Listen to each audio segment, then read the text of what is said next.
And I'm saying, Kwasu. A Kwasu is a Kwasu. Again, a doba. I'm a far from her. No, Obama, and go from Betty. I will some I asked him for my debut. No man was sitting and do with here. Hey, Nana, did he come what's Nasi? DL News.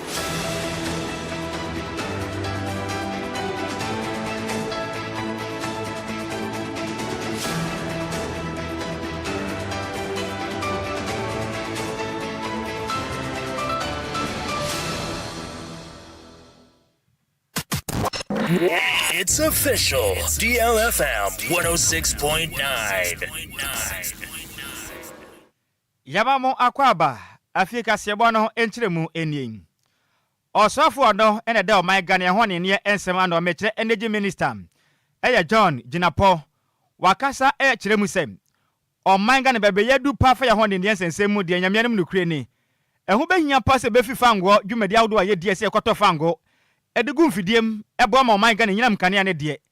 emu akra yema wade ase betumi afiri mu ne akwafa ojamframa ede abo no man Ghana ho ne no ne makon kan ade ama oman mekire eye gas na John Ginapo ne said to jamra nrada na adwentatoa ekoso de fa man Ghana sika se kwa befa so beboa na Ghana sika se to ya adwene ne makon kan ede ama oman kwasibo no be kan say National Economic Dialogue dwumadi atodwa na ye ndra branta eyo benin boss man de toso 9 ena John Ginapo egaze na ochire mi se oma ya tim sese no ya hone ne ho sensem no ayedin o ekapa badwira Ghana no nya sem kuma ochire mi se poye ene kankan ene sika bia nipa bi dwugu ombotom ewo energy sector hono mo no atete ye pam John Ginapo agaze ochire mi se enanim yata wo hwe oman Ghana pa afibia ne ya mmokra kra mpo no na fangwa hodo ye to edegu mfidiem mayen saka nyinam kane ano ochire mi se Ghana tumi baka eya $1 billion a o chemde sika we de nyame mu kure ni aba yakofo jamframa ba eso betima oman ya ho atimato ya kram John Ginapo aka se kirem se enanim ya dade oman Ghana ya wo jamframa bebre na wo kure mu hanoma ye ntampo mfa ni dwuma ni sente ho behia se ne mani me ba modin atoto ya nema ni yakofa gas abeboa na nyinam kane ye nsatimi aka se ade ya ho beto eya fango so de biata na ne boa ye den na ye ntumi nto no man eboka ne sente momode ntoto adwene ya moem ne jamframa gas ye nkofa mfamra no maga ne fa ne dwuma ne ho ne nem sensem so ne man kon kan emfama oman wakasa kirem se anya hwe krampo no maga na mekese no eka hodo a eda energy sector no so no aye 80 billion Ghana cedis 80 billion Ghana cedis o kirem se Ghana magana ennempa hodo ma modin ya produce power edema Ghana ama yisigi fon so saka bien omu kiremu se mekatere do na mekaso mo babu afi se bosum du a adwuma mo yeso aketua na mo nsa nkanti ade obebo ma Ghana jamframa beboa e ma fangwa ho de boka no eso tumi atenti Ghana fo nyina ye ntaachiri ne asesa ye ho ekodan na mu ekofa jamframa de ba Ghana nyinam kane ano ebekwe mo man so ye ho atimi atoyen. We want to review the entire downstream petroleum sector and bring it to scratch so that it can be in conformity with modern trends. And so we'll undertake a major review. The one key issue that we're working to address, and I'm just from the Minister of Finance, is on the issues of forex.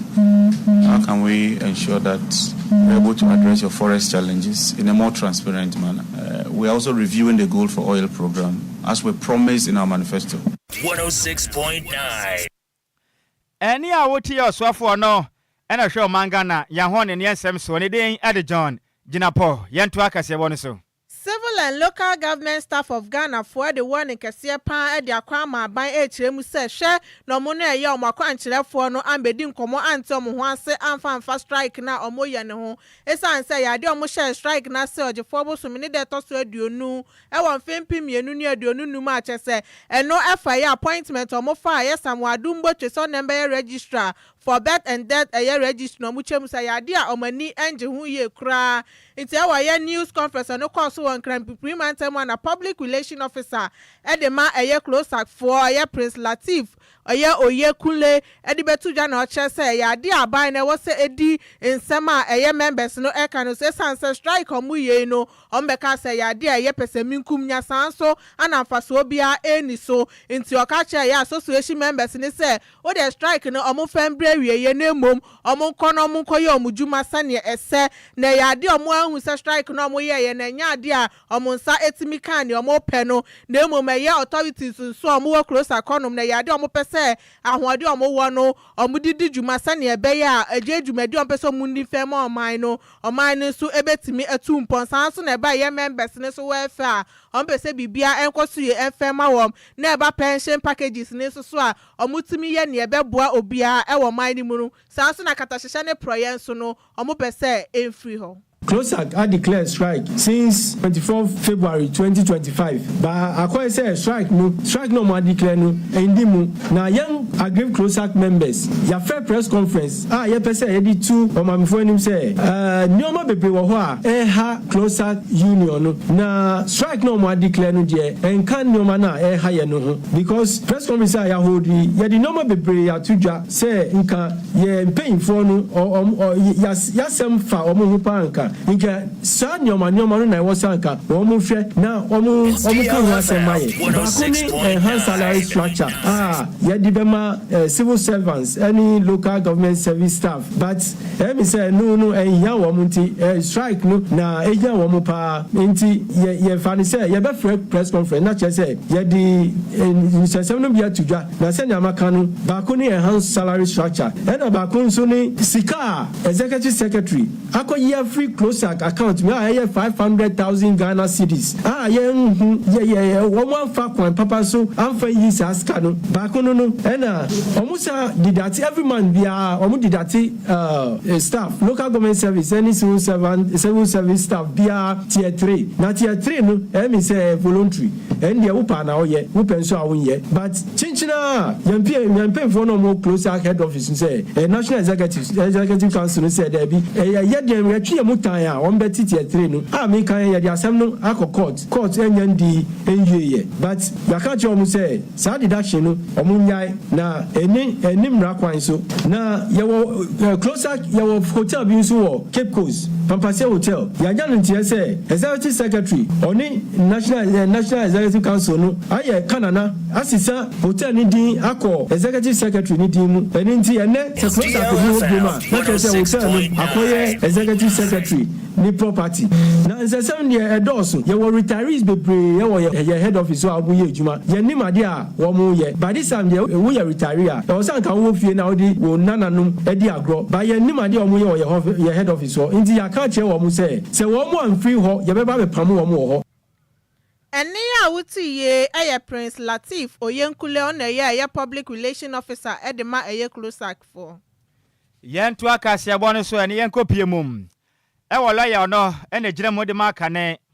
eye kwankyerefo pani abedi akire edema national service scheme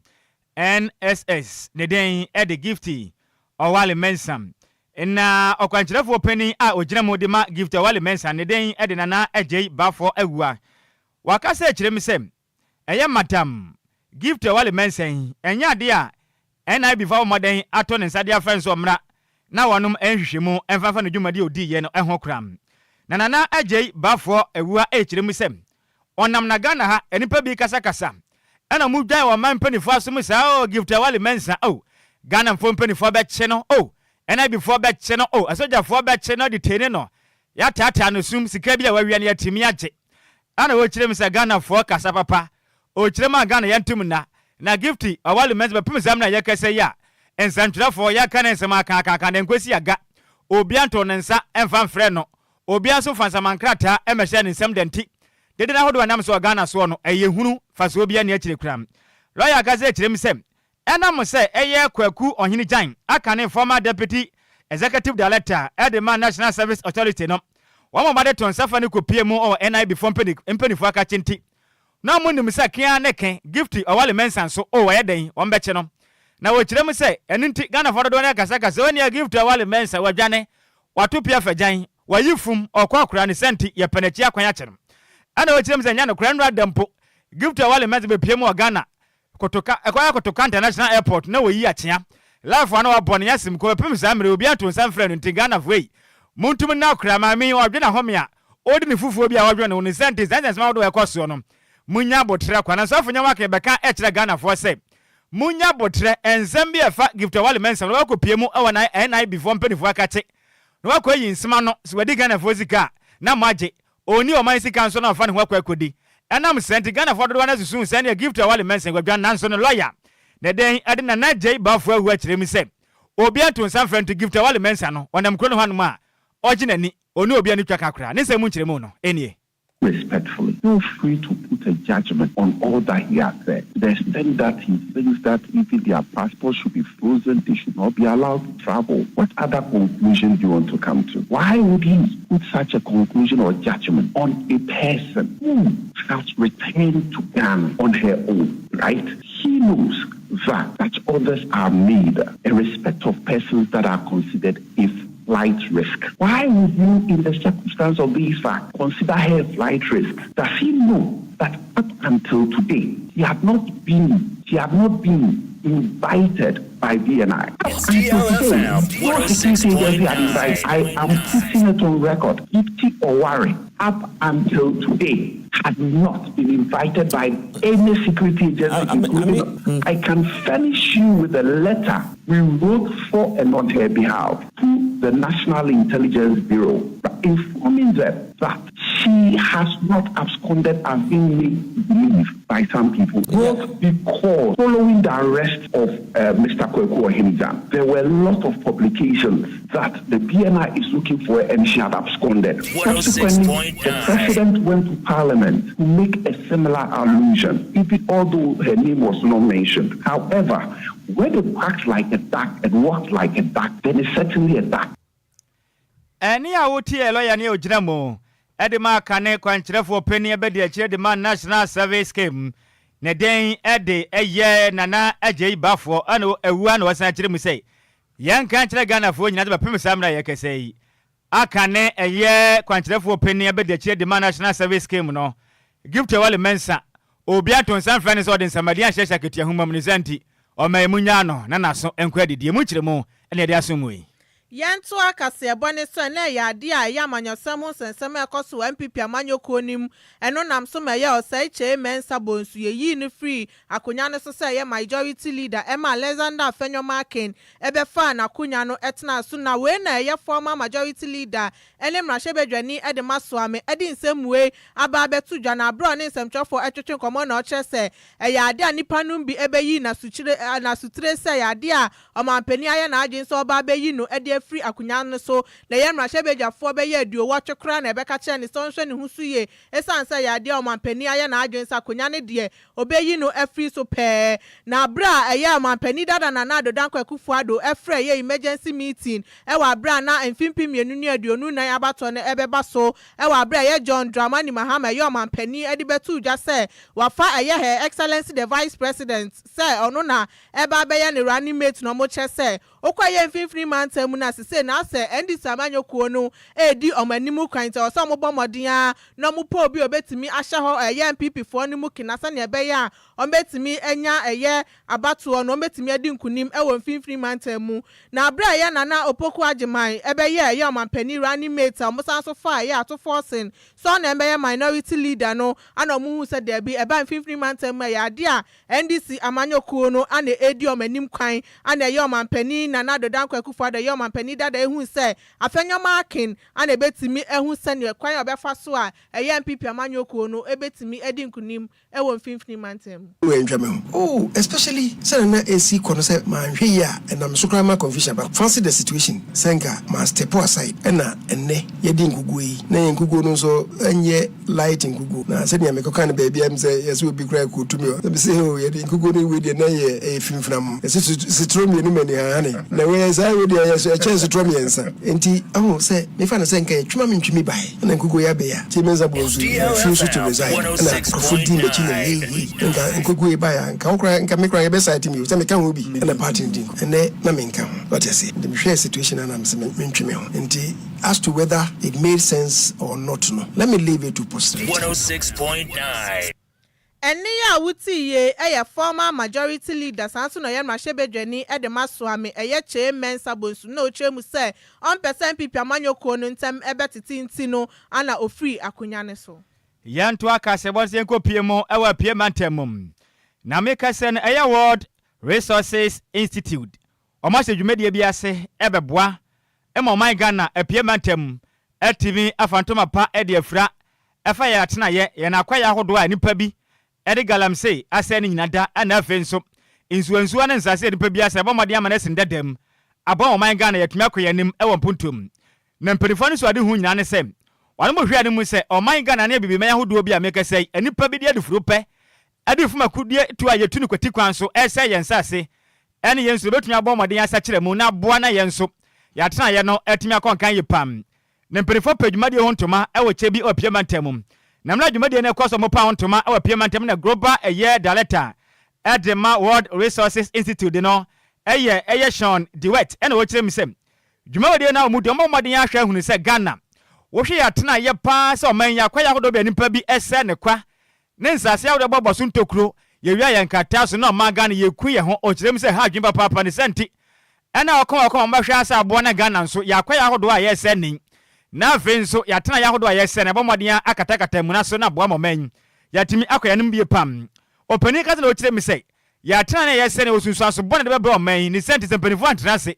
na ya na anwe ankonka bedi baabi ne bedi sikachi na nso ye nche bia ne ye nyinada ya wu afra sase so wakasa kirem se ye kase de on the money they have been mama my hold over by the send addressing 35 African countries nobody ever brought one na ensu hold do yes no ya kwaye ene nsasa do yes nobody asiesie menacing that them net me abon be man so ya kwaye nim e ya ten the same say at the tuda.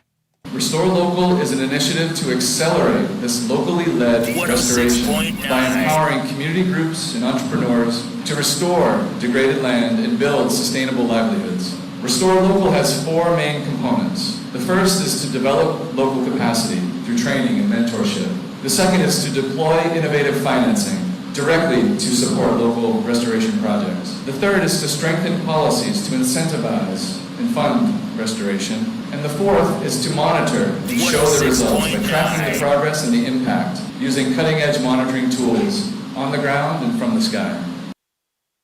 Any awoti kwanchirefo penin Edema World Resources Institute ne den ade Sean Dewett ena otenen kan eno achi na piemantam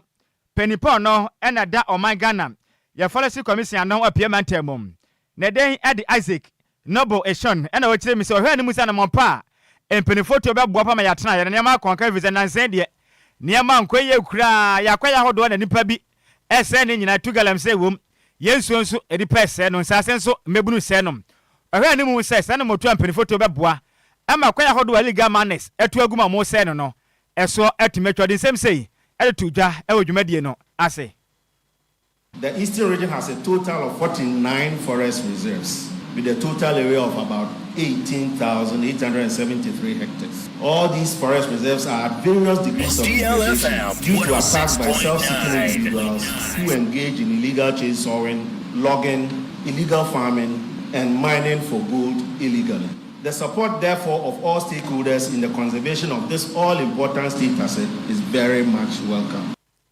Any awoti ye ya kwanchirefo penny Edema Forestry Commission ewa piemantam ne den ede Isaac Noble Eshan ana wote ne kan ne kwakura mu no ochehene osagefo amoatia ofolopenin echiremu a odi yaw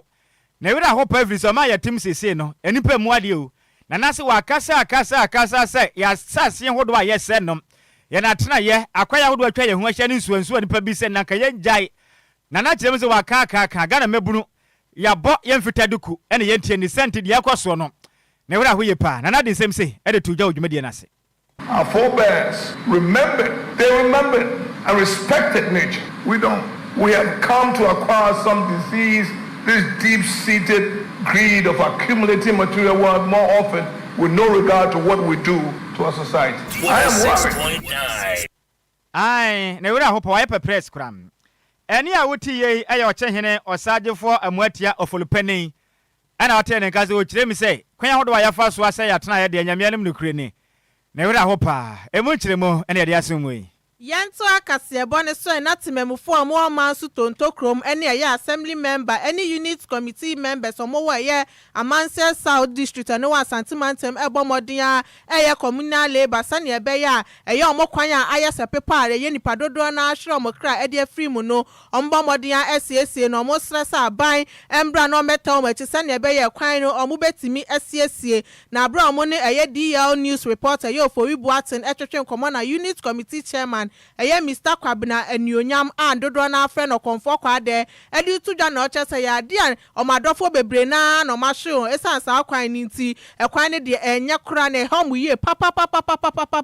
na hesa ne ekwan na ye pa na se ne ode ka be faso na ka ne de obehwe ase na wahwe kra de ha adwen nti aban enhwe no nye bibi enfama wom ana ma yakofa mfidie e dia begusu se ye be pono e wose etwa na tofom se de be ye timamufu a eto man yi mu no e benya ahoto e wo kwan yi so enti mo busa ya na ye unit committee ene assembly man de ye pese ye boa ma aban no enwuma eye den etumpon enti na awiya yi uhunu se anase free be bosom mienu e de kwa na miensen ye wo be poyi so a ye so adwuma pese se ya nkasa ya amoa ye ho a ni se aban no so beti ye nkan ba be ye den abeboa ye wiya ye be pe chippens ni bi di aba ene cement na ya ba be gu concrete ama apega kese se de be ya entimi nsɛntem na aboa ye ntimamufuo no ye de trimpo nyina ne se ye amana sha aban na nimonyam aboa timamufuo nso a omofa kwan yi so ene awuwa na ekoso no saa ne mani nyina to be dan ebetwa because ka atime hwe wona emu nipa nyina ye dan awu a ekoso bebri e wo kwan yi so eno ntina ma ya fa ato ye ho so a ye se adwu ye nyina ye aban em se de ye be ye no eno nso na eboa ma aban na nso ehunu modem ba ebi akuru bi ye dan ebo na wa na mo bi watu aye dan afa ho se wa wogidi agitum se wo hwa bipo ya ye frɛ na kotokole ya em se media fo amoba tontokuru die bipo edi nipa bibiri nya yi omo a omo di omo ekwan a ekodu nkwa nipa fa so nya agro esanse na bipo no ewa na cars ehwehwe so nti anase ehwe ase wo so nti na ma nipa suru se ombe yedan ombe fa kwan yi so ne krakra mu na timamufu a omo wa eye tonto krom enso edi nsem sei etudwa manso titru tonto krom 106.9 eye ne biro so pa na ye kasa nense nam se young quantity can be a Tiana Yesre, my president, Mahama, and then the benefit said, Toto Krobia Yamamua. We said, the Yafa who dear Ghana, Yafa who dear fair Ghana, and Toto Krom Yapai, president to be able to sit down. I bet beyond my hour, I will be a bicycle. Mukasiafa and say people with a dear Yabato Yanata to foreign friend 106.9. Na edu insutobra can't mean for ye cry kaya you creation upokos raka for wintimemfo and edu ebebra nso a the same thing wintimemfo enti or how are ye nya no wo sa people we so no enyo how kitu and ani monyam kanya me say ye mpane fo dakro waba say ohwe ebuntu kwase a tontokroman ye man here gam say tuma da ha ye na ma ye nyamu sika aka ye ja start na akokokole bipoi abaya eso ta yewu opesi ayewu ye say ti amapu abadie ye misabu die ajimuti ni ye tamati ni atu papa ma mu oba ye kwan ba ye titafo aye kwan amaye eni ya wuti ye eyetimemufo omo tontokrom we ye jira we sunu ya dan ye ho akwaje na boafo nkrato ye ba kasebodi ya kechebe kenkan nyina ede asomo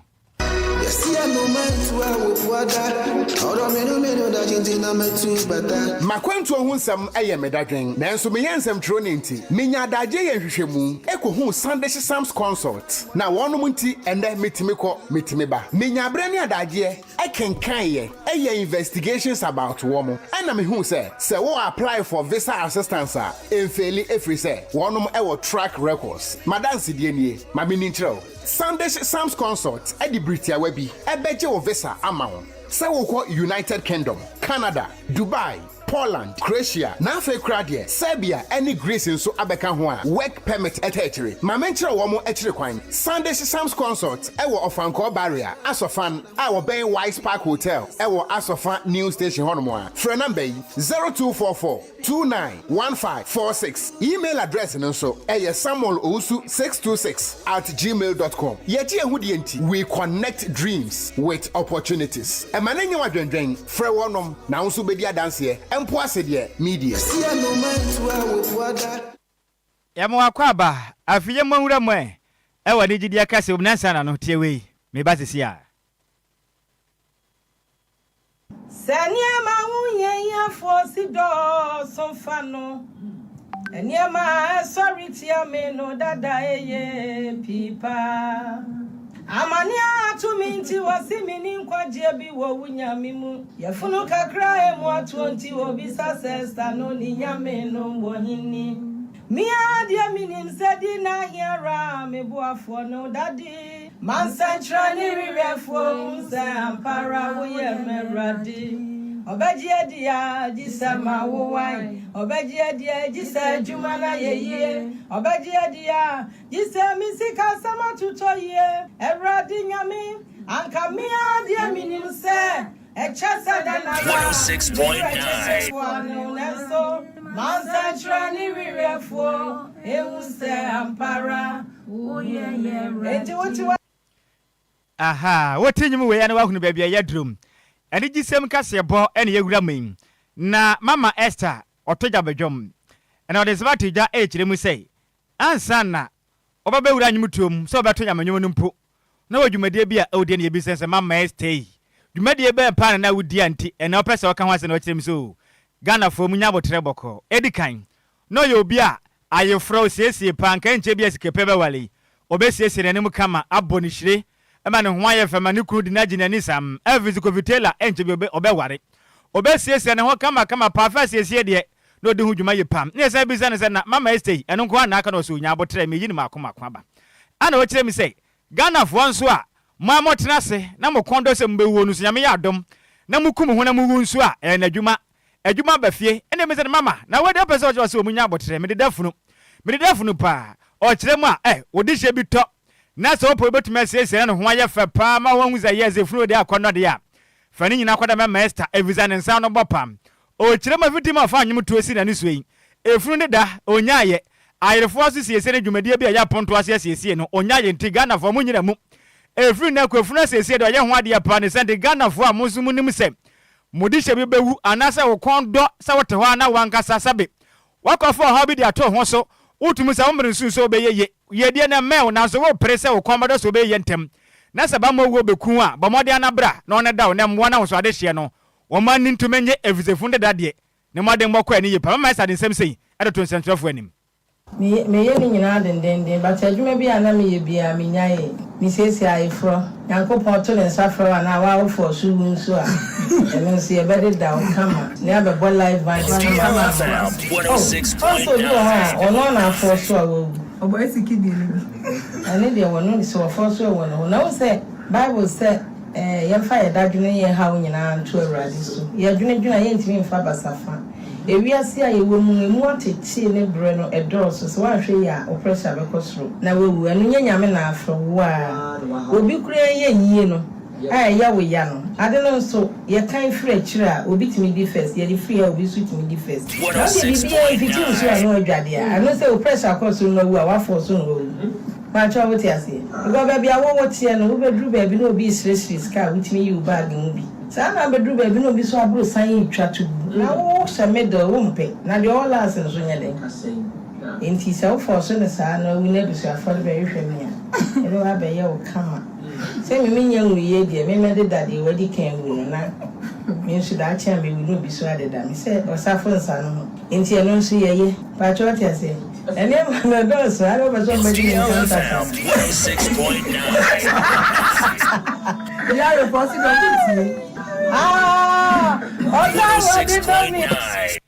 ai mama Esther ena wo kire mi se onu ni kan wuye de wuwudi a ena dwuma obesiesi wa de daw ma waseni papam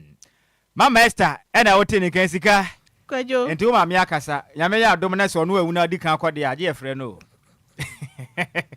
ya kenka Ghana fo adwen kire bi mfa ma mo Facebook no so we efre ye Pedro wa na wo kire mi se o live Eddie friend ya police kuma se tano soja Kesben Johnson o chemze ka sebone mo de pa Richard ahwe na o chemze se wo chia ye pa Nhyiraba Kwadwo Sammy Adwoa Agyei Sikapa adwuma pa ye bo no eso mani o chemze ka sebo no e official pa ni mo de sa no manam na enam DJ Ghana man fidie ni so agwetire station a na ho no me DLFM anes Ghana fo nyina ho no na omutie yɛda ase pa ne senior so da bia da wo kan ye home master planner junior kentampo na okyerem sem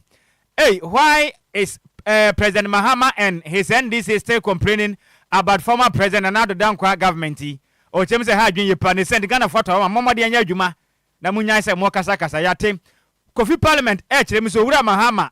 Ghana fo nyina hwe wani se momode a se mama mfinhia wotwe to momode na yesisemu na o ma Ghana mamla no sisem na mamla na mwa kram na manya kuyanim wei every Kofi Parliament odi agona bobikuma apa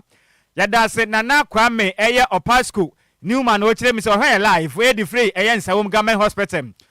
ochire say in fact JDM and FNDC die enizana motemu die agro mo de Ghana fo adwen die agro sei ochire say ade mu na papa bia de Ghana fo ne senti ohwe ne mu se de bia etie bia no finsia wotwe bedu na ba ne se kire mu etinya bam yada se senior man Charles maintain ochire say o ma ya tim say no ana mokro no ba ekoso ewo kemika memmu mu nti amani parodo na na ekom etwa wonom ewo man mu ahokyere pa na eba ne senti amaya nyina da ye ho atamfo o kire mu se nimpa bia mammaden ediga na sika no ememra ne hu obi amabosabe so ya na ntempo amonche no obubu agufo mpo amonche mu nyisika ne mo na Ghana yanko ya nim ne nim na so no man yanko ya nim mpunto mu senior man chief of staff Charles Mante ya cha pa ya da se no adwenkyere so a wode aba awian Hansi ndo no chem say good afternoon to you Sammy B ene Adwoa Agyei Sikapa o se abo adwumade ye pa no kyen no ohwe live we di free Atomic Hotel e dansoma na da senior wenzu every buama solo so ene o chem say adwuma pa ye bona kwa kan ye pa nto kyen kwaso a ema adwumaden ye nso ya da se ye pa kofitela buamiem na memu we komu say pon na Adwoa Agyei nso emfa ne de nso so na Adwoa Siki metena se ne yamra ni mpo de ade kan ya ne pa na wey every DJ Afiba nchen na DJ Afiba kyerem a na danfo ni ho afa we pa ne den de Abna Leticia enti madam Abna Leticia wonom o wala party we ya adwuma ewo Boss Frost restaurant ewo la party Afiba Joe DJ Afiba ya adwuma ewo DLFM 106.9 kyerem se ne wa wodenti o ma wodapa na ko pompeje nanim no mposo anhwew na ma wo so nyoke se ho fa ne tie no Oma wani munhyensa na oma sika mu so se betumi abona daache o menya adeso amfa nso wabusia nti wei happy birthday enko enfama on Abra Leticia wono o wala badia wi adwuma e wa Boss Frost Wosoland wanka se wadamfo DJ Afiba ya adwuma o DLFM 106.9 se yama wadava pa nyako poti nanim no mfa ncho no nyoke se pam enti happy birthday enko fama on Abra Leticia wo la party Kwadwo na me so me we shemia me classmates Nana ya simple ye adwuma we Footprint TV na ya ne birthday na me kasa Nana ya simple nyame sha ye papa ya me personal photographer me di me birthday bia photo shoot me ye bia ono anti Nana ya simple na ya birthday de me kasa nyakopo onsha onya okese omo wakoma so ade ni na embrem onyi wu free adum enkwa adum and de enjoy you dey ni ye papa nyakopo ma wiska ene kwantenten enfa emma me happy birthday Nana ya simple we ne ye gina we sna kasebo ne yabu no komu se pon kasebo no semufo no Mace Mabel entwene se mu edema yen kofita de akopie mu wo Facebook no so akenkan fo so ye mienu edi ameje so takrade kodwakrom twaba wo de se konkrom Kwadwo Independence Day in Nhyiraba Kwadwo Sammy B mene Adwoa Agyei Sikapa yes also ema fifimu hima na Adwoa Seki radio munya ya santo abetena se ne dia wadwuma die ni so na nya sekwan ne pamfo kwame afum matwumpa ana afin so sexy journalist betena se na nya semkuma ene ebewura pam senti montwan radio munya ya santo amfifimu hima no betena se no fa dwuma die aka no emeso mu nyina mo ene tia